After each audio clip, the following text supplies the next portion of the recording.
Maksudnya kalau orang-orang yang suka jijian mungkin di posisi saya udah bakal muntah bang, karena itu baunya nggak sedap. Terus saya ngeliat maaf kemaluannya si Joninya dia ini udah berlumuran mayones bang. Akhirnya di situ suruh ngaku si setan itu, gak mau dia cabut. Udah sampai di mana ada momen itu keluar, diancem tinggal nunggu hari, anak ini mau udah mati. Si Uminya ini lagi keadaan sujud, terus kita baru ngelihat suara yang tadi ngerintih itu siapa dan orangnya bagaimana tuh baru kelihatan dari pintu yang kebuka. Jadi kebukanya tuh nggak semua kebuka, cuma kebuka sebagian setengah, dan kelihatan Uminya sedang sujud. Itu diinjak bang kepalanya.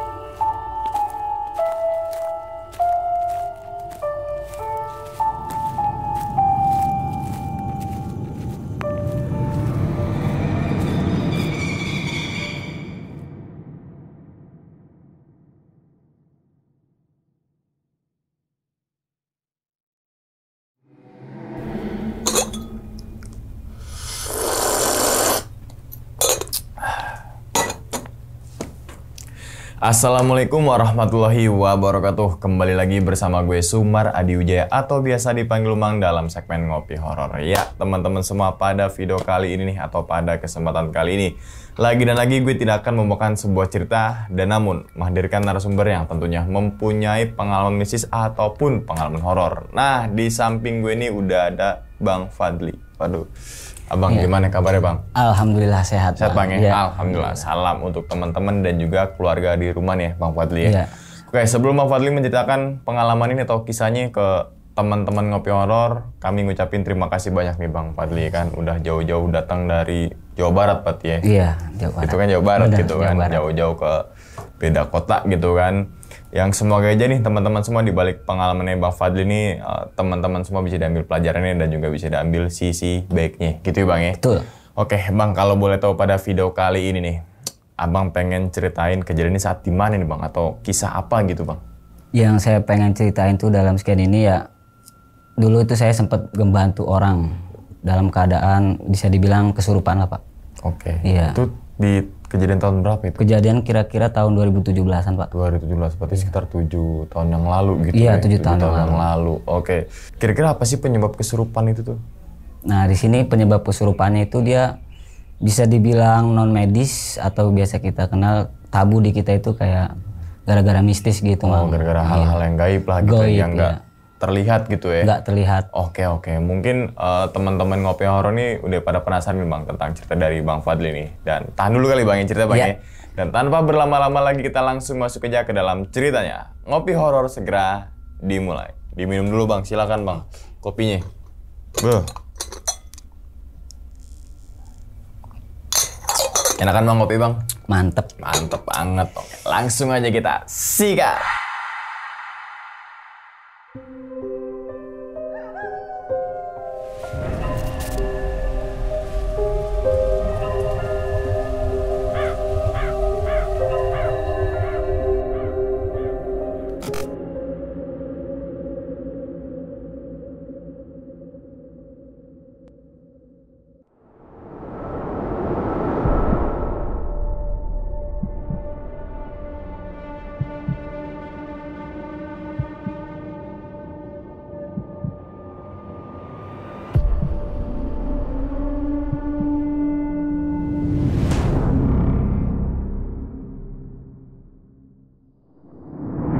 Jadi awal kisahnya itu kita itu kan dulu berada di salah satu pondok lah Bang, di daerah Bogor gitu. Masih di daerah Bogor, dimana pada waktu itu kita itu diharuskan mengikuti ujian. Pada tahun itu kebetulan itu kita ujian harus mengikuti simulasi untuk sampai ke ujian hari H-nya gitu kan. Nah di situ kita berhubung pondok kita itu menginduk atau numpang lah, bahasa kasarnya numpang di cabang pertama dari pondok kita di Bogor ini, di daerah Lewiliang kebetulan. Di Lewiliang itu kita nginduk sampai kita mengikuti aturan yang ada, kemudian kita aktivitas seperti bagaimana mestinya, ikuti simulasi dari pagi sampai sore. Sampai di mana ada waktu-waktu kita senggang di luar simulasi itu, waktu itu saya dengan salah satu teman saya namanya Dayat dia. Kita keluar pondok. Kebetulan di pondok itu kan ada aturan kalau mau keluar itu harus izin, Pak. Nah, itu saya keluar nggak izin. Kurang lebih saya keluar nggak izin untuk apa? Kita kan mau habis makan itu biasanya namanya orang laki ya. Kita pengen ngerokok gitu, pengen asem lah kalau habis makan nggak ngerokok. Akhirnya berhubung kita melanggar peraturan, jadi ibaratnya kita keluar nggak izin gitu. Udahlah kita keluar, kita cari warung kopi dan kita juga udah punya stok bawa rokok. Jadi cuma pure pengen ngopi aja gitu, ngobrol-ngobrol. Kita keluarlah di daerah sekitaran pondok yang ada di Lewiliang itu. Keluar sampai di mana namanya kita keluar nggak izin dan mata-mata dari dalam pesantren juga disebutnya banyak tuh. Kalau di pondok tuh disebutnya jasus, Bang. Apa? Jadi jasus itu bahasa Arabnya itu mata-mata. Mata-mata. Iya, jadi cepu. Jadi bukan cuma dari bagian-bagian ustadz-ustadz aja di pondok, kayak masyarakat setempat sekitaran pondok juga kayak dia tuh dikasih sayembara. Kalau ada nemuin santri yang ketahuan keluar tanpa izin, bakalan dapat fee gitu. Untuk menjaga kedisiplinan gitu. Berhubung saya orangnya nakal ya, Bang, saya keluar tanpa izin. Jadi mohon maaf kalau ini enggak untuk dicontoh gitu. Maksudnya ini pengalaman aja. Kita keluarlah, kita cari tempat ngopi yang enggak seperti warkop-warkop biasanya gitu kan, warung-warung ngopi kayak kita pada umumnya tahu. Sampai kita muter-muter lah tuh, saya sama si Dayat itu muter nggak jauh juga dari pondok. Tapi itu warung itu saya pengen aja gitu ke warung itu. Karena warung itu satu terpencil gitu, Bang. Kayak dibilang di dalam gang juga enggak, cuma masuk aja dari pinggir jalan masuk, terus kayak ada jalan itu lorong, Bang. Lorong kecil, dan di situ ada warung-warung kopi yang kopinya itu kayak dibarisin aja di encreng ya, disangkutin. Wah, kayaknya ini tepat nih. Terus juga kayaknya kondisinya aman lah buat ngopi nih. Udah kita ngopi lah di situ. Ada satu penjaganya itu ibu-ibu, saya panggilnya Umi lah. Karena kalau di mana-mana kalau saya ngeliat penjual pakai kerudung saya panggilnya Umi gitu. Mi mau ngopi gitu kan. Ngopi apa? Biasa kopi hitam lah. Kita ngopi hitam, dibuatin kan kita kopi. Udah ngerokok lah di situ, ngobrol-ngobrol. Di tengah obrolan saya ngeliat si Uminya ini masuk ke dalam. Terus dari awal saya datang ke tukang kopi itu juga emang ada suara kayak orang ngerintih gitu, Bang. Jadi dia ngerintih kayak aduh nyeri beteng aing gitu kan. Udahlah dari situ kayak suara apa? Namanya kita cuma mau ngopi dan kita nggak mau tahu juga lebih dalam lagi ada apa. Udahlah kita lanjut lagi lah ngobrol. Sampai di mana kita ngopi, terus jajan-jajan adalah kayak makanan-makanan ringan gitu kan. Ngopi, ngelihat ke dalam lorong itu kan, jadi rumahnya si Uminya ini nggak terlalu besar lah, Bang, itu bisa dibilang maaf ya sepetakan gitu. Jadi si Uminya ini lagi sholat, kalau nggak salah itu sholat asar dia. Jadi kelihatan si Umi lagi sholat, sujud, lagi ruku, kita kelihatan ngobrol. Sampai di mana ada suara keras, Bang. Aduh, beteng aing nyeri, beteng aing ya kumaha gitu kan. Saya sempat diam tuh sama teman saya ini yang ngopi berdua kan. Kenapa itu, Cok? Wah, nggak tahu, udah biarin lah, kita lanjutkan. Udah mulai nggak fokus tuh kita ngobrol karena ada kejadian itu kan. Udah kita lanjut sampai pada di mana yang bikin saya jadi empati gitu, Bang.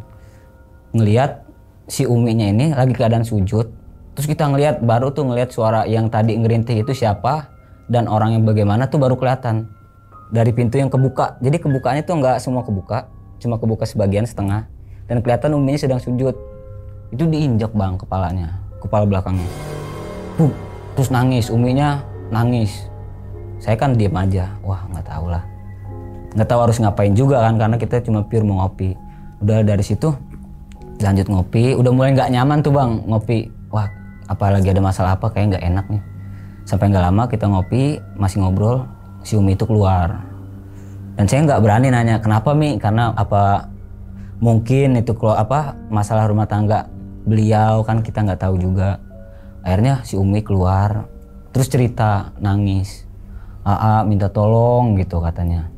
emangnya ada apa Mi? Kok gitu banget, emang itu siapa? Umi lagi sholat diinjek kepalanya gitu. Itu anak Umi. Wah itu ternyata anaknya bang. Kan saya maksudnya kita itu punya empati ya masing-masing. Kita punya rasa iba dan kasihan. Kita lihat orang itu kok sama orang tuanya kayak gitu. Masalahnya apa sih gitu kan? Anak tuh bisa sampai segitunya sama orang tuanya. Lagi sholat bang, maksudnya senakal-nakalnya kita gitu ya. Namanya orang lagi ibadah, lagi sholat, ngeliat kayak gitu, pasti kita pengen jadi anak yang bener lah gitu. Barulah si Uminya bilang, anak saya sikapnya berubah. Setelah saya ajak, belum lama itu anak saya ajak ke Banten. Ziarah ke makam neneknya itu. Oh gitu. Udah, sepintas itu aja saya tahu. Oh gitu. Udah kita lanjut ngopi, terus kayak Uminya itu masih penasaran gitu bang. Aa bisa nggak gitu? Setelah dia nanya gitu, terus dia kayak mulai ngisi air lagi ke teko. Dia nanya lagi, bisa minta tolong nggak liatin anak saya? Emangnya kenapa Mi? Coba aja masuk dulu gitu kan. Emangnya anak Umi kenapa? Dia masih belum bilang anak itu kenapa. Coba dah, ada kan saya tanya sama teman saya, bantuin nggak nih, Cok? Kata teman saya, udah bantuin aja dah.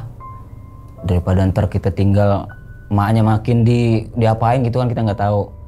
Oh yaudahlah kata saya kan gitu, bantu aja lah namanya ngebantu orang.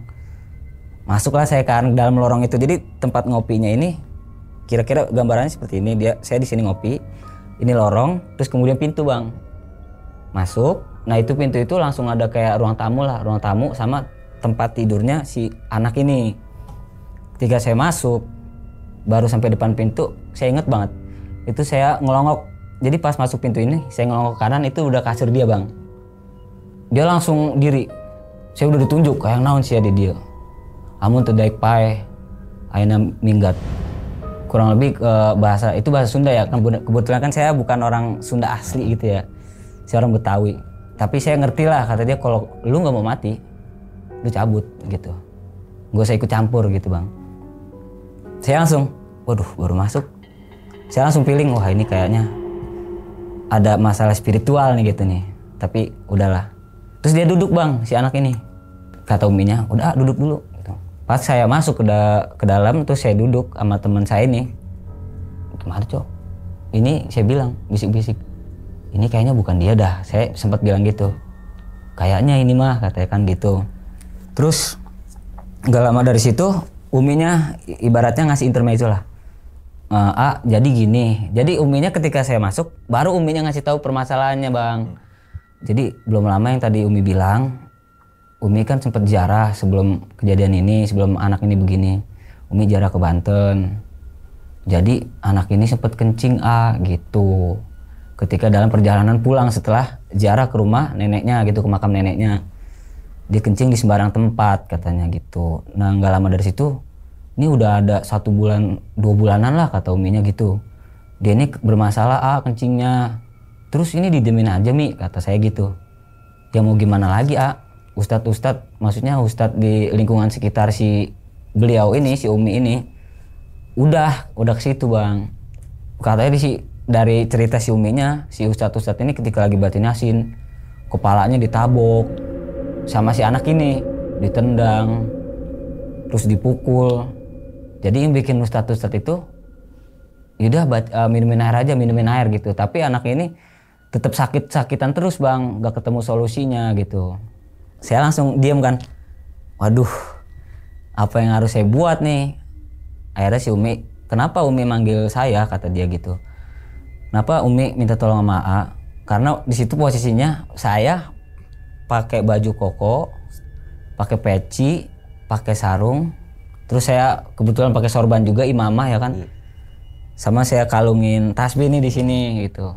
Jadi mungkin si Umi itu kurang lebih dia nilai saya, wah kayaknya ini dia bisa gitu, karena dengan pakaian aja udah kayak gitu. Padahal kan aslinya memang saya cari tempat untuk bersembunyi buat ngerokok itu. Akhirnya saya bilang sama teman saya, ini gimana? Gua nggak tahu nih kata saya kan gitu. Yaudah bacain rotib aja kali ya, kita baca yasin, baca rotib udah. Ya boleh gitu kan. Nah dari obrolan itu si anak itu bangun bang. Setelah itu tadi dia duduk, saya diancam itu, duduk kan dia tidur, terus dia bangun. A gitu. Baru datang A ya gitu. Si anak itu bilang gitu. Terus salaman lagi bang. Iya baru datang. Iya A duduk minum.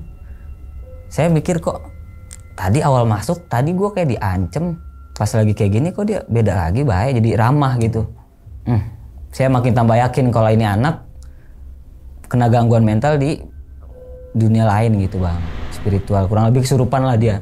Makin tambah yakin ya udahlah. Saya juga belum terlalu pede sebenarnya. Akhirnya mulailah saya. Yaudah kita mulai baca Yasin. Pertama kita baca Yasin. Dia ketawa terus bang. Ayang naon sih ya. Ayang naon, aing mah kebal katanya. Gue mah udah kebal sama bacaan-bacaan begini gitu kan. Karena apa yang dibilang Umi juga tuh benar. Ustadz-ustadz yang datang situ diketawain, dipukul. Udah selesai baca Yasin, apaan lagi kata saya kan gitu. Saya langsung spontan setelah baca Yasin kita bacain rotib dia. Baca rotib, kebetulan saya bawa rotib kitab Zadut Tolabah. Kalau kita tuh biasa pegang kecil bang bukunya. Kitabnya itu nggak terlalu gede, bisa dikantongin lah kantong saku kita. Udah kita baca. Saya bilang Mi boleh minta tolong ambil air Mi gitu kan. Ambilinlah air 1 gelas sama si Umi. Disitulah kita mulai baca rotib. Dan di pertengahan baca rotib itu bang, saya kan baca rotib ini pakai kitab bang. Dia ini, ketika saya baca rotib di pertengahan pembacaan saya, dia ngelanjut bang. Loh kok jadi dia apal gitu, saya yang baca dia apal, terus dia ketawa lagi. Maunya apa gitu kata dia. Gue udah gak bisa dikenain ginian, tapi pakai bahasa Sunda ya gitu. Saya kurang paten juga bahasa Sundanya ya. Udahlah, aduh gimana lagi nih. Udah baca aja lanjut ya baca. Kita bacain, setelah baca rotib kita minumin tuh. Jadi selama saya baca rotib, baca Yasin, dia tuh kadang tidur bang. Nanti di pertengahan ada momen-momen di mana pertengahan dia bangun, ketawa. Jadi bukan jasadnya jasad dia, tapi kayak kita udah mulai lihat ke sukmanya. Sukmanya itu bukan sukma dia bang.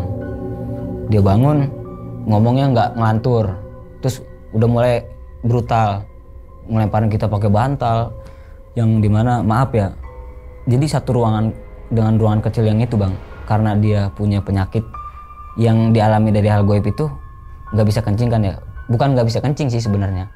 Jadi dia bisa kencing, tapi itu nggak kencing seperti manusia umum pada umumnya gitu. Jadi ibaratnya kalau maaf ya, kalau kencing kita kan kayak lurus gitu. Kalau dia kayak yang kesini terus netes-netes, jadi cuman sedikit-sedikit aja. Jadi dari gara-gara itu ruangan itu bau pesing bang, agak kurang enak juga lah baunya kan, kurang sedap. Bangun ngomong terus tidur, terbangun lagi dia bilang kita bacain Yasin hayang kiih nyeri beteng, tapi dia ketawa, tapi aduh gitu, pokoknya udah nggak jelas lah dia itu kan. Nah udah dari situ udah Yasin dibaca, rotib juga udah dibaca. Saya udah mentok sebenarnya bang di situ. Dimana niat saya emang bener-bener mau ngebantu kan. Saya bilang gimana lagi nih? Kata teman saya juga, mana gue tahu, gue nggak tahu hal-hal ginian kata dia kan. Yaudah, apa yang lu pernah hafal lu baca. Begitu juga gue akan kasih bilang gitu. Bacalah, udah baca masing-masing duduk bang. Saya baca, saya jujur ya. Semua yang saya hafalin tuh di pondok, mulai dari hafalan Al-Quran, hadis, sampai doa makan juga saya baca buat orang kesurupan. Maksudnya kan karena saya nggak tahu harus gimana lagi bang nih. Sampai di mana dari sekian banyak hafalan saya baca, ada satu bacaan yang ternyata itu rutinitas setelah saya selesai sholat itu saya baca amalan itu. Amalan itu saya dapat dari guru saya. Sampai kayak saya baca itu dia bereaksi, dia teriak, sakit ininya perutnya, beteng aing anjing sakit, nyeri beteng aing ya. Langsung dia ngamuk bang, mau nyamperin maknya mau dijenggut. Saya bangun lah di situ, saya tidurin lagi, terus saya coba baca itu lagi, saya ulangin, dia bereaksi lagi. Dari situ saya spontanitas ya, saya mikir wah kayaknya ini nih yang bisa bikin dia tersiksa lah gitu. Saya bisa bikin buat bantai-bantai dunia goib gitu. Dari situ saya mulai gimana lagi. Ketika dia mau brutal ke ibunya, apa si Umi ini. Dia duduk terus tidur lagi. Tapi tidurnya itu tidur nggak tenang. Aduh, sambil Umi beteng aing Umi, ini kumaha uruskan orang. Aing kudu kumaha iya gitu kan. Udah baca lagi ya. Udah saya mulai wah kayaknya ini. Barulah saya masuk di mana buat baca hafalan itu atau amalan itu. Saya mulai kirim Al-Fatihah dulu. Ijazah lah liman ajazani pada siapa orang yang ijazahin saya biar dapat berkah, dapat ridho. Saya bacain ini untuk ngebantu orang lain gitu bang. Akhirnya saya bacain, dia teriak-teriak aja. Akhirnya kok nggak keluar-keluar. Saya bacain doang, saya minumin air, saya nyanyiin di sembur. Saya bisa bacain di air, minum habis diminum di sembur saya. Puh, bau jigong muka saya itu bang. Di sembur sama dia iya. Tapi gimana lagi kan kita nggak bisa nyalain dia sepenuhnya karena ya memang raganya dia. Iya. Tapi kan sukmanya bukan gitu. Udah dari situ puter otak lagi saya, gimana nih? Masuklah pikiran saya sepintas. Kita kan dulu pernah kecil bang. Kita dulu sering nonton hal-hal horor lah. Kalau zaman dulu saya kecil saya suka nonton Dua Dunia kalau nggak Dunia Lain gitu kan. Iya. Film-film horor yang pernah kita tonton pada masa itu. Ketika ada lagi eksiden orang kesurupan pasti ada kayak yang tangannya di ini. Saya sebenarnya lebih ke buat mempraktekin gerakan itu aja bang, bukan pure dari saya, coba-coba kan gitu. Dalam situasi terdesak, saya cobalah dari belakang nih. Dengan bacaan yang sebelumnya tuh saya baca bereaksi. Saya baca Bismillah, baca. Saya ambil dari punggung belakangnya nih, di atas pantat lah ya, punggung belakang. Dan itu dimana kali pertama saya ngerasain kayak yang ternyata tuh nggak kayak yang kita bayangin biasa begini. Enggak, saya baca dengan hati yang deg-degan karena dia lagi kesurupan posisinya ya. Itu terjadi hawa bang. Kerasa di sini tuh tangan kayak anget, mulai dari anget. Terus saya itu narik ke atasnya itu buat sampai ke pundak ke dia, ke bahu. Itu berat bang, sampai saya baca terus. Dan dia bereaksi, dia ngamuk-ngamuk. Saya bilang sama teman saya, lu pegangin. Saya mau keluarin. Kan gitu kira-kira di film-film kan gitu. Wah gini nih, saya coba praktekin. Dan itu bereaksi bang, bener. Jadi mediasi gitu kan. Saya baca, angkat sampai saya mau saya mau keluarin itu dari mulut bang. Ketika saya mau ngeluarin dari mulut, di situ saya ngerasain gerentakan. Dia ngamuk, didorong saya. Gagal lagi. Wah berarti ini kudu begini lagi, tapi dengan ibaratnya gue harus punya power lagi nih. Saya pasanglah dengan lebih yakin lagi, lebih pede gitu. Karena awalnya masih ragu nih bisa apa enggak. Saya coba lagi. Saya bacain Fatihah. Coba lagi. Ketika saya angkat. Dia masih ngamuk. Saya suruh pegangin teman saya. Lu pegangin ya, jangan sampai dia ngamuk. Itu saya ditonton bang. Sama keluarganya. Sama di situ ada Umi yang tadi. Bapaknya, Mamang, sama abang, sama kakak perempuannya. Itu semua mereka pada ngeliat di dalam rumah. Saya angkat, kata saya kalau mau saya buang nanti dia masuk lagi. Saya mikir lagi, gagal lagi. Sampai ke percobaan ketiga, saya coba angkat lagi. Itu terasa lebih berat bang hawanya. Dan saya merinding itu. Angkat, saya bingung mau buang kemana. Jadi di warung dia itu, di depan pintu, persis di depan pintunya dia, saya ngeliat ada botol soda gitu bang. Botol soda yang nggak besar lah, kayak gini nih kecil tuh yang biasa kita kalau di warung mau minum soda susu gitu kan. Saya ngeliat botol soda itu, saya bilang, Umi, minta tolong ambilin botolnya. Saya nggak kepikiran buat ngambilin, tapi ngeliat botol soda itu spontanitas saya bilang, ambilin nih botolnya.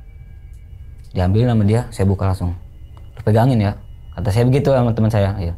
Saya mulai baca lagi, saya angkat, sampai saya angkat, terus sampai ke mukanya ini dari belakang itu. Sampai ke mulut, saya masukin lah ke dalam botol soda ini, kurang lebih begitu mediasinya. Ketika saya masukin, saya ngeliat kayak ada asap bang, kayak ada asap vape. Awalnya saya ngira itu kaya kan, sugesti gitu kan, kayak ada asap. Udahlah, dia teriak, dia langsung tidur tuh dia, udah tidurin. Habis itu saya taruh, saya tutup lah botol soda itu. Dan saya mikir kayak ada asap tadi dah. Awalnya saya ngira, gue sugesti kali kan gitu. Nah, saya pegang botolnya. Gak lama kemudian, udah nih kata Uminya. Doain aja Mi, semoga udah, kata saya gitu. Saya bilang mudah-mudahan aja udah nggak berkelanjutan. Gak lama lagi, aduh Umi urang hayang kiih ya Mi. Dia mau kencing bang, bangun. Gak lama setelah saya ngobrol-ngobrol, si anak itu kan tidur tadi. Setelah saya mediasi ke botol, dia bangun dan dia bilang mau kencing, hayang kiih mau kencing kan. Keluarlah dia, Mi dia mau kencing tuh. Saya kan penasaran bang, dia kencing keluar apa enggak kan gitu. Akhirnya saya ikutin, ayo diantarin sama A gitu kata saya. Saya liatin di kamar mandinya, kencing tuh bang dia. Tapi awal dia kencing tuh enggak air gitu, dia buang air kecil tuh bukannya air. Awalnya kayak nanah kuning itu, kalau ibarat kita potong hewan kurban ada gaji kan itu ya bang. Awal tuh kayak gitu bang, gaji, maaf ya, lendir gitu. Dan itu saya liatin dia kencing. Keluar, astagfirullahaladzim, sampai astagfirullah, kok bisa begini. Udah keluar lagi. Baru setelah lendir keluar, nanah yang keluar kencingnya. Tapi dia kencing terus tuh bang, satu wadah penuh. Setelah lendir, nanah, darah yang keluar, barulah kuning. Alhamdulillah, itu saya, teman saya, uminya, abang semua alhamdulillah akhirnya bisa kencing juga gitu. Alhamdulillah kata saya, moga-moga aja sembuh gitu. Udah pergi jauh-jauh, jangan gangguin anak ini gitu. Udah tidur diri, dikasih minum air teh kan sama uminya. Udah minumin dulu nih. Akhirnya dia tidur, baru dia bisa tidur nggak ngerintih gitu bang. Kan sebelumnya dia aduh sakitan. Pokoknya yang saya inget dia tuh selalu nyanyi bang. Sambil jalan nih, sambil megangin kemaluannya ya maaf. Hayang kiih, buteng aing nyeri pisan. Aduh gitu. Jadi kayak, tapi dia nggak bisa kencing tapi dia nyanyi karena memang mungkin ya raganya aja yang anak itu mungkin sukmanya tuh dari bangsa jin gitu.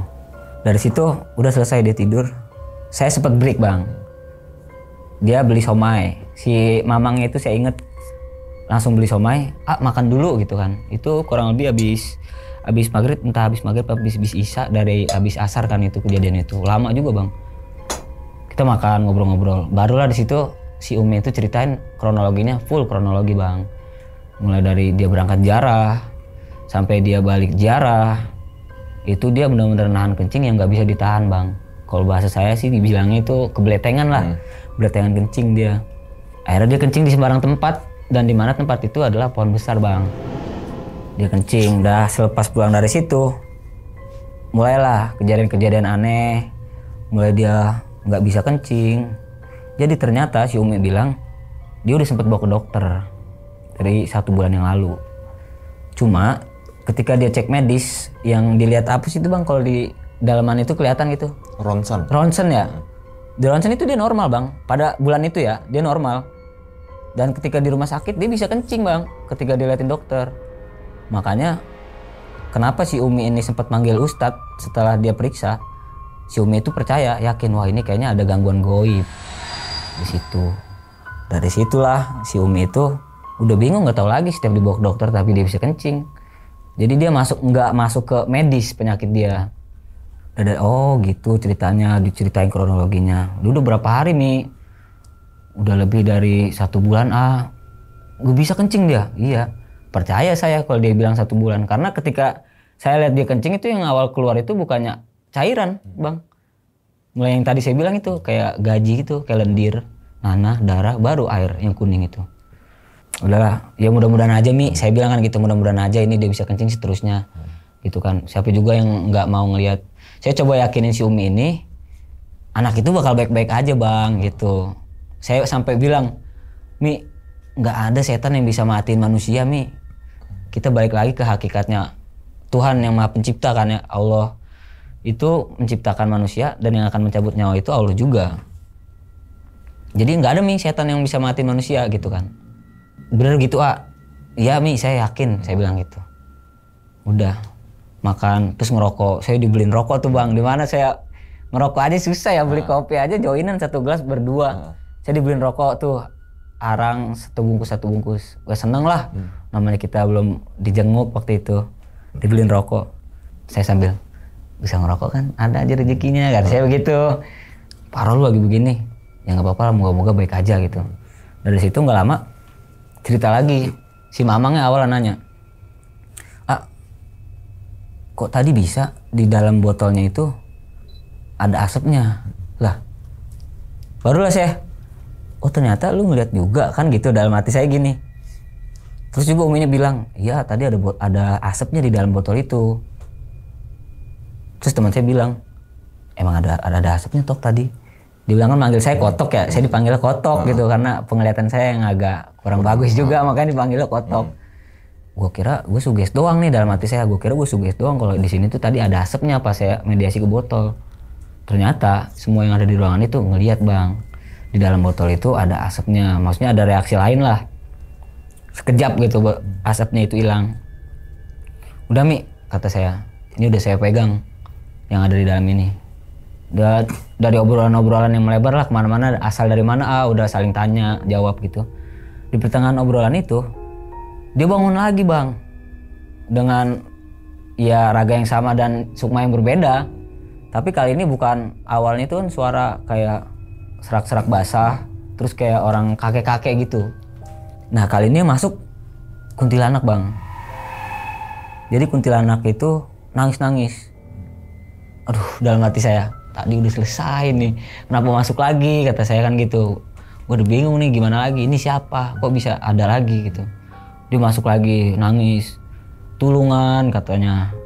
Tulungan bapak orang ulah di penjara. Nah, katanya bapak gue jangan di penjara, jangan dimasukin botol. Amun bapak tak aya di istana, saha anu ngurus ieu istana gitu. Kalau bapak saya nggak di istana, siapa yang mau ngebangkitin istana kerajaan dia? Barulah saya masuk situ Bang. Awalnya saya kurang percaya gitu ya sama goib-goib. Saya lebih ke logikanya lah, lebih ke logika, nggak masuk di akal kan gitu. Tapi ngeliat kejadian itu, saya mulai percaya bahwa jin atau goib itu bisa buat orang mati, tapi bukan mencabut nyawa ya Bang. Lebih ke si manusia ini dibuat sakit karena ulah si goib, ibaratnya dari sugesti sama rasa-rasa ingin tahu dia yang berlebihan. Dan usut punya usut, ternyata di samping dia mau ziarah ke makam bokapnya itu di akhir cerita itu, di akhir si Jerry udah sampai sembuh, si Jerry sempat bilang karena dia pengen cari ilmu yang lain Bang. Ilmu apa tuh? Sempat nanya nggak? Kurang lebih masanya kayaknya di masa itu dia ilmu hikmah kekebalan gitu Bang. Wapak kali ya? Ya tekbal kali. Ya tekbal gitu. Iya. Berarti suka tawuran apa gimana itu? Wah kurang paham juga karena kan itu kali pertama saya ketemu dan saya nggak tahu gimana riwayat dia. Berarti ke situ nyari ilmu gitu ya? Ternyata dia punya ilmu. Oke, silakan lanjut. Dia sekaligus jarah, tapi orang tuanya juga nggak tahu niat dia yang lain apa kan gitu. Itu di akhir itu dia baru pengakuan. Nah setelah itu kita kan bingung nih dia masuk. Udah, saya siksa lagi Bang. Saya udah mulai lebih pede kan karena yang sebelumnya ini udah masuk dan si pihak jin ini yang masuk ke raganya si anak ini juga udah mengakui kalau itu tuh di botol ada gitu, ada sesuatu. Saya udah jadi lebih pede, yang awalnya lebih ragu kan gimana lagi, saya lebih pede. Wah udah pede nih, udah.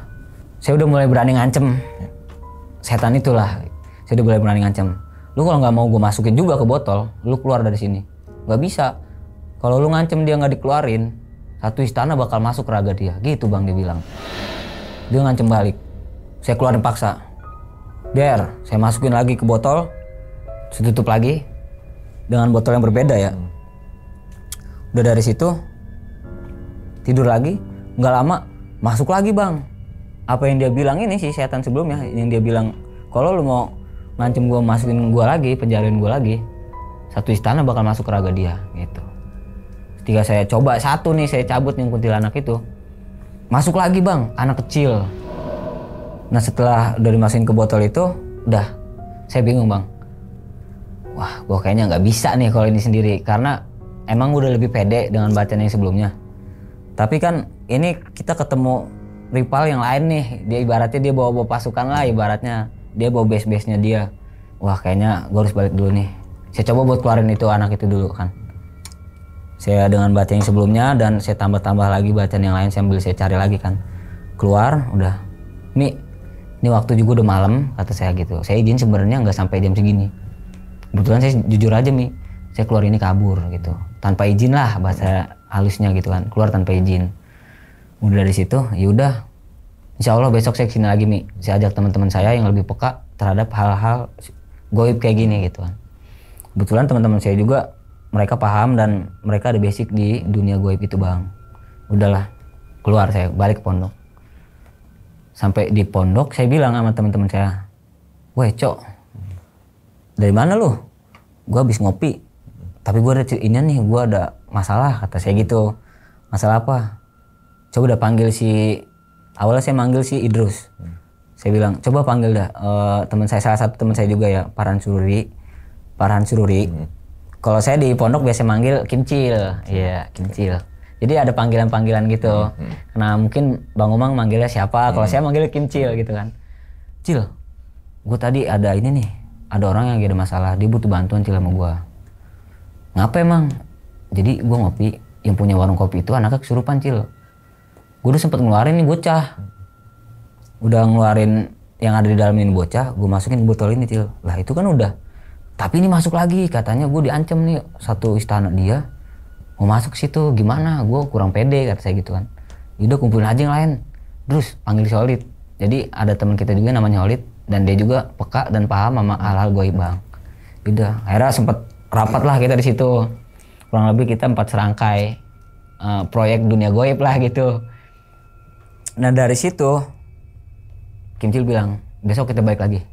"Oke, terus ini gimana?" "Yaudah pegang aja di botol, taruh aja jangan dibuka." Dibilangin ke bocah-bocah, teman-teman yang lain gitu ya, "Jangan ada yang buka ini botol." Yaudah.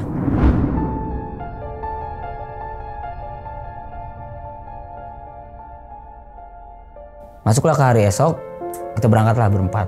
Bareng nih, kan saya lebih pede bang. Wah gue juga punya pasukan nih gitu kan. Dan yang pasukan gue ini saya juga pedenya apa? Jadi teman-teman saya ini kan punya uyut-uyut yang bisa dibilang sakti lah gitu leluhurnya. Jadi saya lebih pede. Dan dari cerita itu masuklah, kita udah mulai berempat nih. "Bang Cil, mana rumahnya?" Kata si Kimcil kan gitu. "Ini rumahnya, lu duluan aja dah." Masuk Kimcil duluan. Ketika si Kimcil ini masuk, baru ngelongok lagi seperti hal yang pertama tuh saya. Masuk palanya duluan ke pintu. "Hayang naon sih di dia?" Digituin lagi sama anak ini. "Orang nyaho, maneh keturunan Kanjeng Prabu Raden." Seperti biasa dia langsung berubah karakter lagi bang. "Ngapa itu dia?" kata saya kan gitu. "Udah nggak apa-apa Bakin, duduk aja dulu." Dari situ duduk dan saya udah, yaudah ayo kita bareng-bareng kita bantuin bareng-bareng. Kalau kemarin gue sendiri dan saya ngajak teman saya yang namanya Dayat itu juga dia kurang paham bang. Akhirnya kita diketuain sama Kimcil lah kurang lebih gitu dulu. Udah kita bacain rotib masing-masing sudut. Kita baca rotib, gue baca ini, lu baca itu, masing-masing baca pegangan masing-masing bang. Kita bacain semua, kita keluarin, baca sampai di mana ada momen ketika kita baca itu masuk lagi. "Jangan berurusan sama gua lu." Si Kimcil itu diancem bang, "Lu jangan berurusan sama gua. Gue tahu lu jawara, gue tahu lu jagoan." Saya nggak tahu dah ya itu jawara dalam hal apa gitu kan ya. Yang saya tahu Kimcil itu kan yang temen ngop saya gitu. Dan dari situ ternyata dia itu takut dan dia itu udah tahu. Jadi si goib itu udah tahu ada hawa-hawa dari keturunan Raden berdasarkan pengakuan si setan ini, perempuan itu dia. Udah, akhirnya dia kan orangnya temperamen bang. Dia nggak bisa diancam sama goib bang. Diancam balik bang sama dia.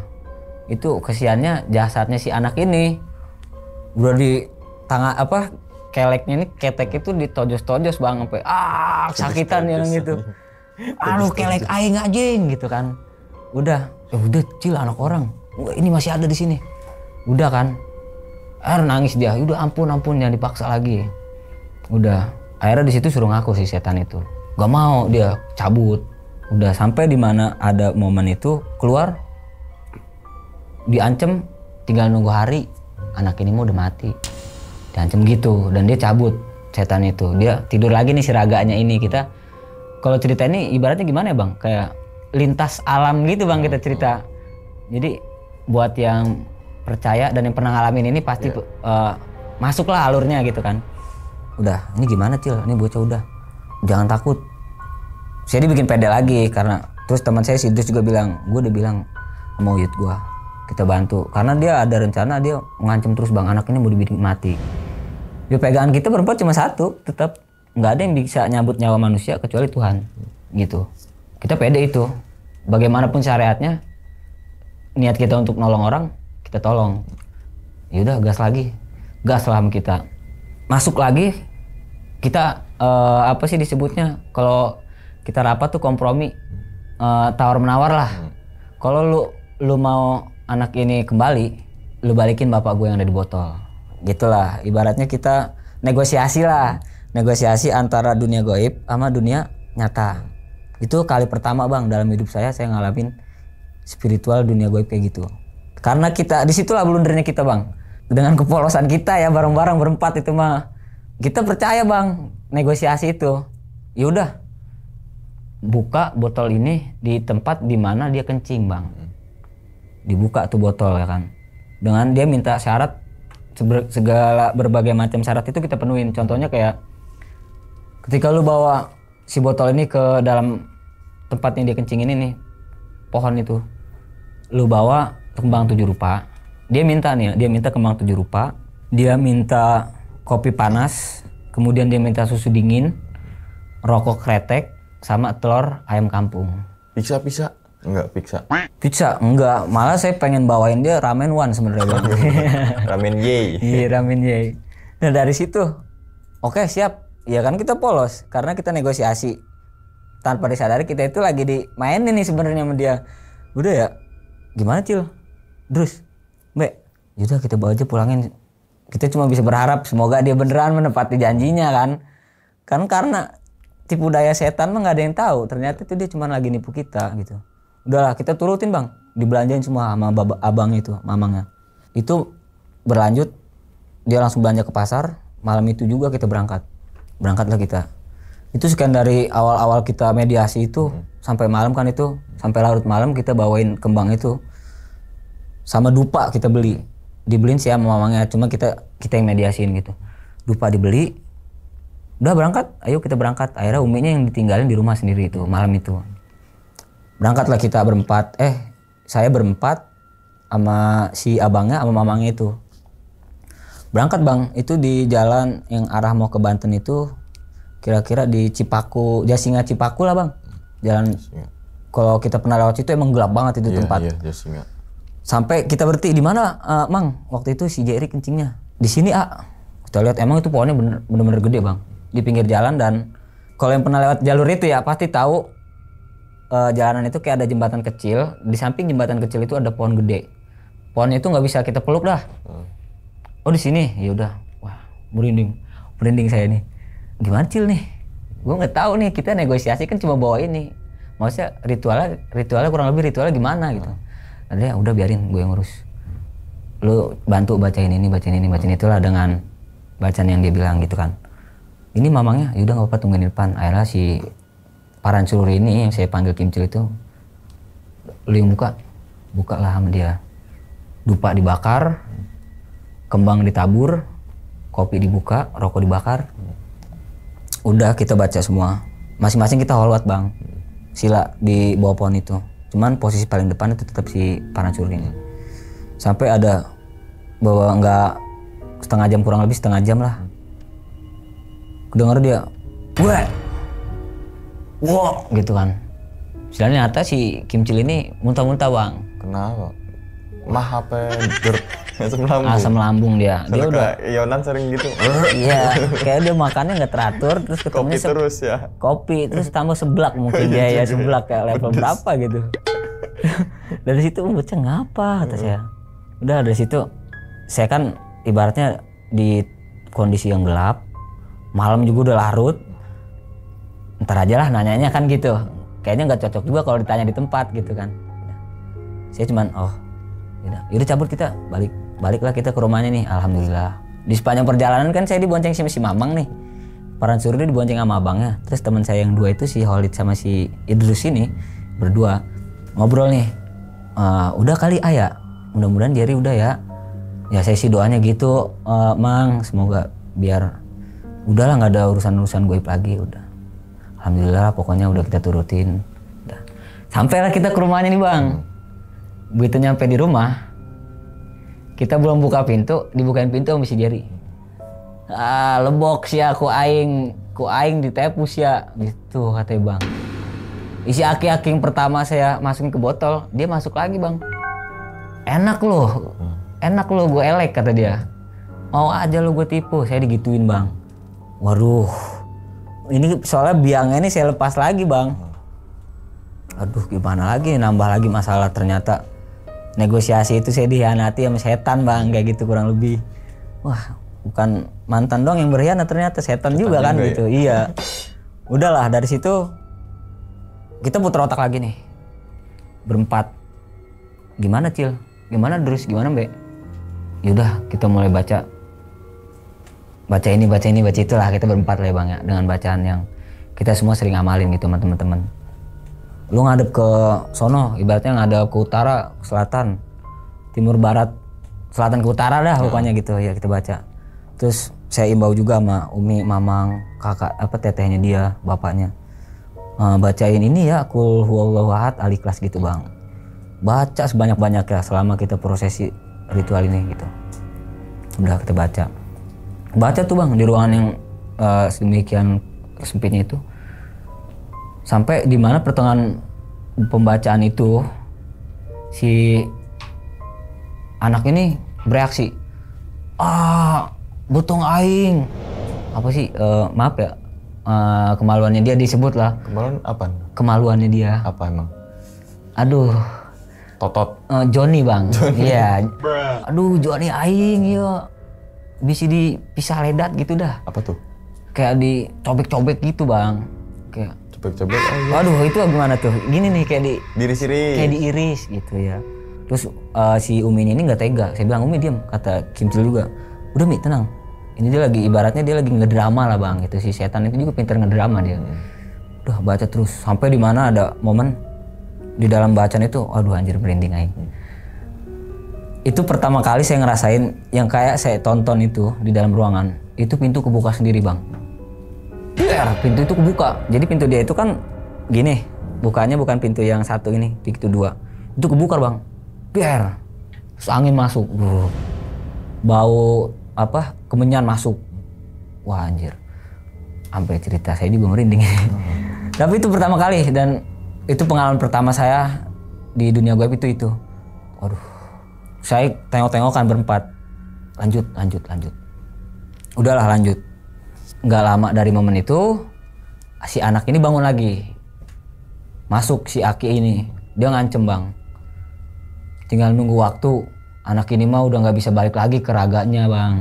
Jadi sukma dia itu udah diikat Bang. Kurang lebih gambarannya gitu ya, visualisasinya dalam cerita si goib ini, anak itu udah disalib dan udah ditahan, disandra, nggak bisa balik lagi ke raganya, ke jasadnya. Nangis semua Bang, uminya, keluarganya, bapaknya. Ya Allah. Cabut lagi tuh si setannya, dia tidur lagi sambil aduh nyari beteng. Kita putar otak lagi gimana nih. Sampai dimana kita nyari lagi muter otak, masuk lagi nih. Tapi ini bukan setan yang istana itu Bang. Jadi yang masuk ini uyutnya si anak ini Bang. Nenek lah ya ibaratnya. Awalnya dia masuk, Assalamualaikum Bang. Beda dari kemasukan yang sebelumnya. Assalamualaikum. Suaranya tuh suara berat. Nenek lah, suara nenek gitu. Ditanya lah tuh sama si Kimcil nih. Saha iya urang neneknya si Jerry katanya. Bener, karena kita takut dibohongin lagi kan ya Bang. Bener nih, akhirnya kita coba tes lah. Ini siapa namanya? Si uminya ini disebut sama si neneknya itu. Lupa saya nama si uminya itu siapa disebut. Terus bapaknya siapa? Bener namanya. Terus ini abangnya? Bener juga. Terus nama neneknya siapa? Bener lah, baru dari situ kita positif. Kalau itu yang masuk neneknya. Dari situlah si nenek itu cerita Bang. Ternyata si nenek itu di dalam dunia gaib ya ngintip kalau cucunya itu lagi disalib Bang. Tulungan eta si Jerry. Si Jerry keur disare apa siksa lah bahasanya. Keur disiksa. Jeung si Aki eta, si Aki yang kepala kerajaan itu, Bang. Gimana kek tolongin. Si Aki itu udah ngancem juga, dia siap perang. Maksudnya perang tuh kayak yang nolongin kayak saya, Farhan Suduri, teman saya Idrus, Holid. Ini bakalan diancam juga lu kalau misal mau ikut campur juga keluarga lu kena gitu. Akhirnya si nenek bilang, nenek udah kumpulin pasukan lah bahasa kasar kita, pasukan nenek yang dari Banten Pandeglang itu. Masuklah kan kita ketemu solusi, Bang. Maksudnya kita ada bantuan goib dari keluarga yang berbeda gitu. Akhirnya udah si nenek itu keluar, si Jerry seperti biasa dia tidur lagi. Kita kumpul lagi, gimana nih? Gue coba tawasul. Kata teman-teman yang lain, Idrus, Kimcil semua. Yaudah lu masing-masing tawasul. Kita ngadu sama Uyut. Kita sama orang kita punya keluarga, kita punya nenek moyang. Udahlah, kita minta tolong gitu. Bukan berarti kita minta tolong kepada selain Allah ya gitu. Syariat pertolongan Allah, kita meminta syariat kepada goib-goib yang nggak kasat mata gitu. Udah dari situ masuk lagi, Bang. Ada nih. Ini suaranya suara anak muda lah. Aduh ampura, dia baru masuk juga udah ampura Raden gitu kan. Kata si Kimcil, saha ieu? Aing pasukan ki siapa gitu. Pokoknya pasukan kok dari kerajaan yang nyandra si anak ini. Aing naon sih di dia? Aing naon asup ke dia? Aing mah lain asup, aing mah nyasar. Jadi dia mah nyasar, Bang. Ternyata itu bisa-bisanya setan nyasar ya. Gue salah. Iya. Dan usut punya usut kita cari info ternyata dia di sono hianat, Bang. Nyasar. Ibaratnya dia di sono ajudan, Bang. Jadi dia di sono wujuduhu keadamihi, Bang. Kalau kita biasa sebut. Adanya kayak nggak ada lu itu. Di istana itu jadi kacung lah. Akhirnya dia nyasar dah tuh ketika jadi si istana itu kita dapat info dari situ, Bang. Istana lagi huru-hara. Ini di dunia yang berbeda ceritanya. Lagi huru-hara, udah siapin pasukan perang. Si Aki itu udah nyiapin pasukan-pasukan terbaik dia. Udah dari situ, terus lu mau ngapain ke sini? Orang teu nyaho deh kemana deui cenah. Gue nggak tahu lagi mau kemana ini. Kata dia kan gitu. Kalau gue balik nanti gue dimatiin sama ketua kerajaan. Yaudah, namanya siapa? Dia nggak tahu nama dia siapa, Bang. Akhirnya udah kan, ini gimana Cil? Udah diem, biarin gue yang ini. Kata dia, biarin gue yang ngurus. Mana ek diberi nama ke ku aing mah. Hayang Raden, hayang. Namanya siapa nih? Kata si Kimcil kan gitu. Kita namain Galuh aja ya. Ya, ku aing diberi nama. Ayeuna nama sia Galuh. Siap Raden. Kenalkan. Aing Raden Galuh cenah. Langsung dikelepak tuh pala tuh bocah kan. Si amal lain Raden. Emang ada lu keturunan Raden? Oh iya ya. Oke kata dia. Yaudah, sekarang kasih tahu gimana ceritanya. Kita baru dapat gambaran visualisasi anak itu disandra, Bang. Dari berkat pertolongan si bocah nyasar ini dengan yang dikasih nama Galuh ini, kita baru tahu dia itu lagi disiksa, Bang. Kurang lebih visualisasinya pas kita mediasi, kita meremlah, duduklah, kita baca amalan itu kayak dia itu disalib, Bang. Dan akhirnya peperangan itu selesai, Bang. Perang itu udah dunia goib lah ya, perang kita katakanlah perang alam sukma gitu kan. Perang itu selesai, alhamdulillah si Jerry bisa diambil paksa sukmanya buat kembali masuk ke raganya si Jerry. Dan akhirnya si Jerry bisa balik dan kita tanya, ini beneran Jerry apa bukan, kita pastiin gitu. Dan kita pastiin lagi bener-bener ini si anak ini udah sepenuhnya balik atau belum sukmanya. Jadi takutnya pas ini jadi nama Tom and Jerry ya? Iya, Tom and Jerry. Dan akhirnya si Jerry bangun, Bang. Bangun, kita pastiin kalau dia itu benar-benar udah balik sembuh sepenuhnya, ya sembuh. Dan alhamdulillah dia sembuh. Dan di situ kita ngelihat yang kedua kalinya kencing dia normal, Bang. Kayak yang sebelumnya saya bantu sebelumnya itu. Wah, kencing dan sama kayak gitu. Nanah dulu keluar, mohon maaf ya. Maksudnya kalau orang-orang yang suka jijian mungkin di posisi saya udah bakal muntah, Bang. Karena itu baunya nggak sedap. Terus saya ngeliat, maaf kemaluannya si Joninya dia ini udah berlumuran mayones, Bang. Ya kira-kira mayones itu si nananya itulah. Oh, iya. Jadi nih Joni si Joni. Kan lagi begini kan. Iya pasti gitu. Iya kan. Nah, ini kan ada aksesoris di dua, ini kan. Atributnya. Nah, di mana mayonesnya semuanya apa di aksesoris dua? Dia dominan di bawah bang, karena dia kan awalnya itu kencing bukannya nembak, tapi dia melewer ke lah. bawah. Iya melewer lah. Ya, melewer. Ke bawah ke aksesoris ini. Iya, ke itemnya dua atribut itu. Dua atribut iya. itu ngumpul di situ yang beranda. Jadi bang. Iya. Nah, makanya. Berarti sampai busuk apa gimana? Enggak kebusuk sih, cuma aroma karena memang dia lembab ya. Terus dia terkena apa sih? Celana, dia tetap pakai celana bang. Cuma dia nggak pakai celana dalam. Jadi kayak nempel gitu, lengket gitulah bang. Dan saya ngeliat sendiri. Dan alhamdulillah dia bisa kencing saat itu. Mulai dari itu tadi nanah, darah, baru dia keluar. Itu satu baskom bang, penuh. Alhamdulillah ya Allah.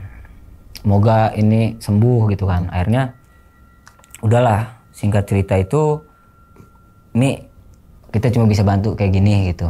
Karena setelah itu dan beberapa hari kemudian itu, sampai beberapa hari kemudian dia udah nggak kumat bang, udah nggak kemasukan lagi lah. Akhirnya udah.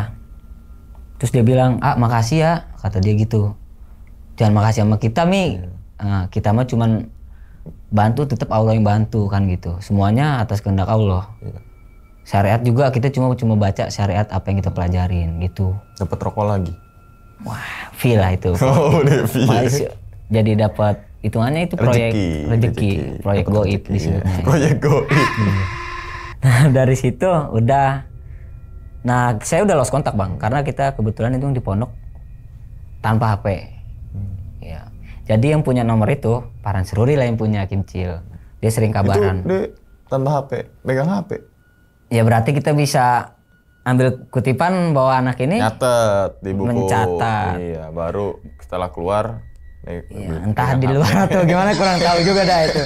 Ya, dia pinter dalam bidang menyelundupkan HP dia. Ya. Udah dari situ dia sering kasih info. Alhamdulillah nih Tok.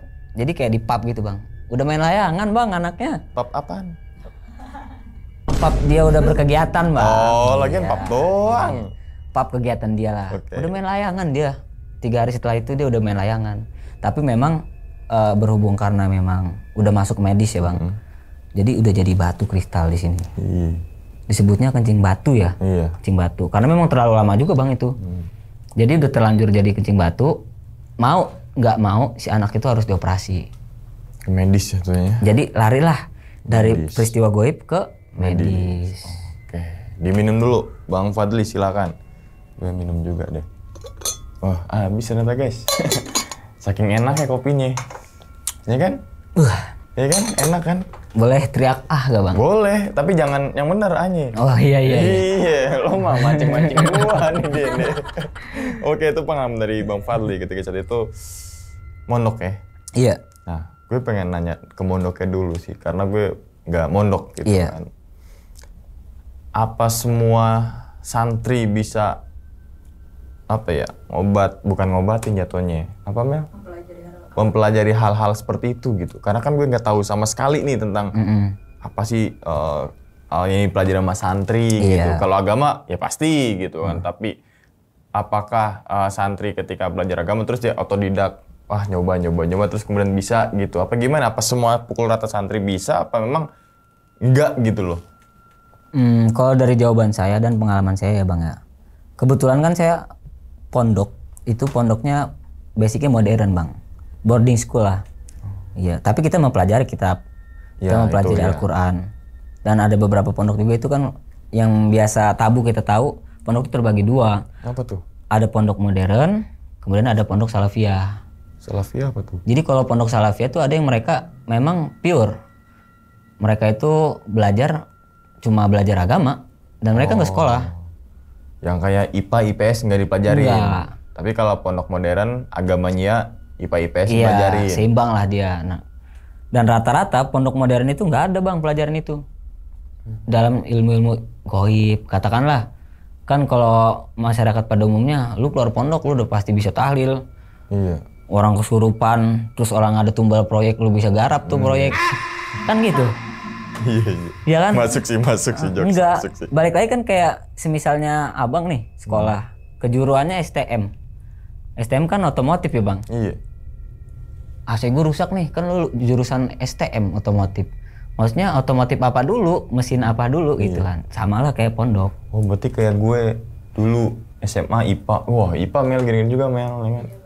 SMA IPA ya kan, kuliah jurusan IT. Iya. Jadi begini gitu ya? Iya, jadi nggak harus kita bisa itu juga. Dan pelajaran yang ada di pelajaran goib itu kayak buat yang tadi kita katakan lah nyembuhin orang dalam keadaan kesurupan, nggak dipelajarin bang, lebih ke otodidak.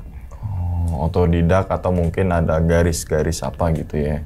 Bisa jadi kali ya. Yang biasa kita kenal garis-garis keturunan gitu sih. Iya, terus diperdalam mungkin dengan agamanya pas masuk pondok Iya, itu gitu. Jadi makin kuat lah di situ. Iya, makin mateng gitu, lah. Iya. Pasti kan semua kan pasti punya garis keturunan. Dan kan dari uyut terus iya, ini garis keturunan, bukan dalam arti garis keturunan yang ke hal-hal apa ya, gaibnya ya enggak, tapi pasti ada kan silsilah. Silsilah. Silsilit. Tahu dia. Dari kecil itu. Oke, nah berarti gue baru tahu endingnya ternyata si Jerry ada maksud tujuan tertentu gitu ya. Iya. Pas lagi ziarah ya. Ziarah gitu kan, ternyata dia ada maksud terselubung ya kan, atau mungkin ada pikiran-pikiran yang gimana lain. Bukan niatnya untuk ziarah tapi ada niatan lagi untuk nyari ilmu kebal.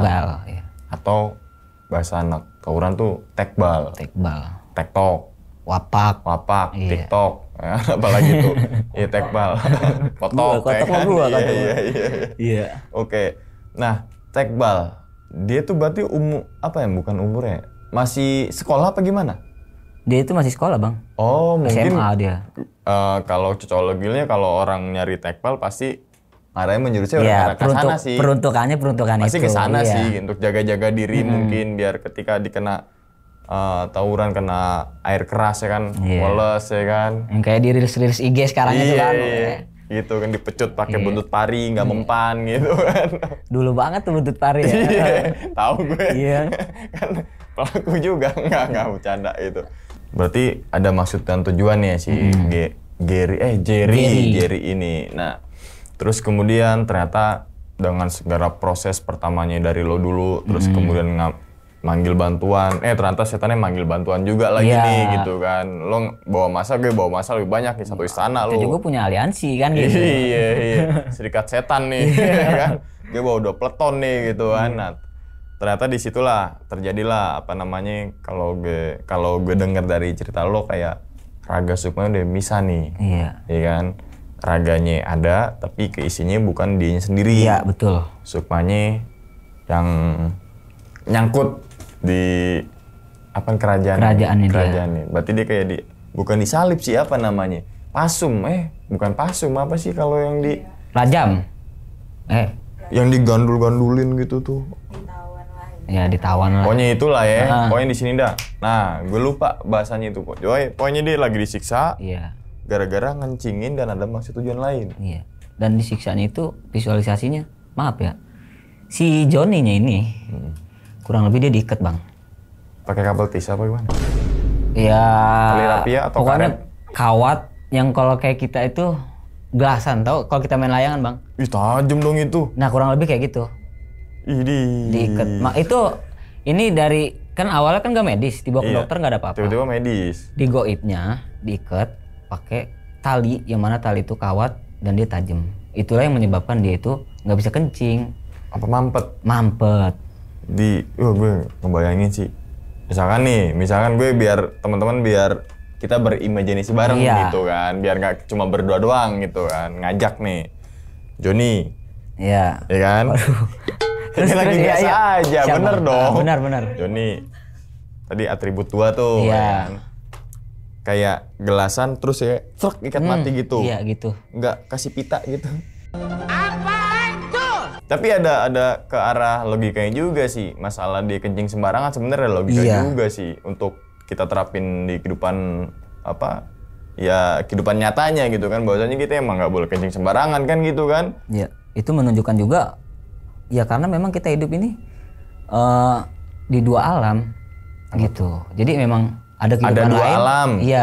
Di 2 alam lo ngeri lo aja dah, gue mau ada hidup 2 alam alam. Maksudnya kita itu hidup emang ada kita yang nyata goib dan yang goib gitu kan. Iya, benar juga, dan kita hidup berdampingan gitu kan ya. Gue mak gue, lo mak lo gitu kan, gak usah ganggu lo gitu. Tapi kalau masalah untuk logikanya kencing sembarangan tempat, ya gue masuk ke logika juga sih, emang nggak boleh juga kan. Iya. Siapa juga yang apa ya, rumahnya dikencingin sama orang nggak gitu. marah gitu. Kalau kita bukan ke gue ya, manusia gitu kan, tiba-tiba gue ngeliat di depan ada orang ngencingin gitu kan di depan pagar. Iya gitu kan, banget nih. Pasti gue akan, ya kan lo kencing lo bertamu aja numpang WC kan enak ya kan gitu. Gue nggak nginjung goibnya, kalau gue nggak terlalu tahu betul gitu gimana ada MOU apa tentang itu. Oke. Berarti dia sembuh total yang lo inget berapa minggu, berapa hari, atau berapa bulan sampai sembuh akhirnya dia main layangan? Itu di hari dimana kita mau berangkat, kita itu setelah UN, waktu itu UN ya, setelah UN kita kan mau ada rencana, emang udah ada jadi agenda itu buat kita lanjut ziarah ke 9 wali, dan total 19 wali lah di Pulau Jawa kita kelilingin. Ya sebelum berangkat, 3 hari sebelum berangkat kalau nggak salah tuh ya, 3 hari sebelum berangkat kita dikasih pap main layangan. Dia tuh alhamdulillah udah sembuh, udah bisa main layangan, udah bisa gabung sama teman-temannya.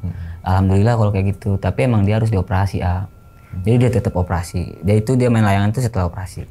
Tapi setelah operasi itu sembuh karena emang mungkin karena udah kelamaan itu batu jadi kristal si air urin ini jadi kristal, masuk ke medis harus dioperasi, setelah dioperasi baru dia bisa dikatakan sembuh. Gue juga kalau mohon maaf ya, kalau pipis bahasanya, kalau pipis aja kalau kuning itu gue udah khawatir gitu kan, dehidrasi kan, apalagi nggak bisa kencing gitu ya.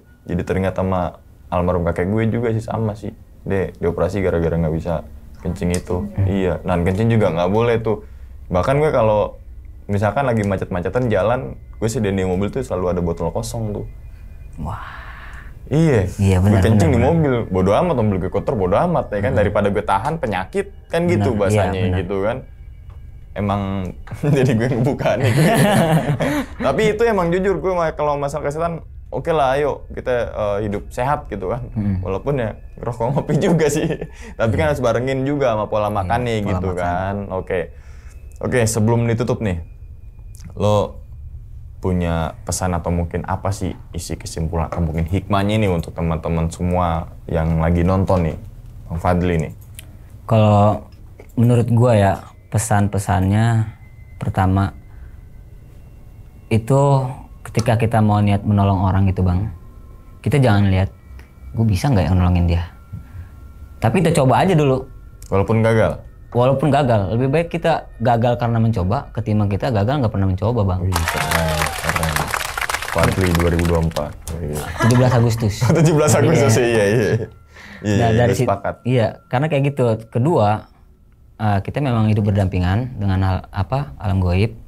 Kita saling menghormati lah. Itu salah satunya kan kita hidup sehat dan kita itu hidup teratur, jangan kencing di sembarang tempat gitu kan. Sama itu. Iya sih.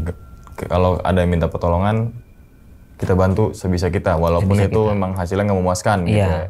Kalau contoh di kehidupan gue, misalnya motor rusak, gue sendiri dulu deh. Ya kan? Ya kan, gue sendiri dulu deh. Ya kan, kalau masalah nggak bisa, yang penting gue udah nyoba gitu kan. Ketika berhasil kan ada kepuasan nilai sendiri. Kalau nggak bisa, bawa ke bengkel kan, lebih yang top chair lagi gitu kan, yang udah juga sih iya. Lebih baik tadi apa?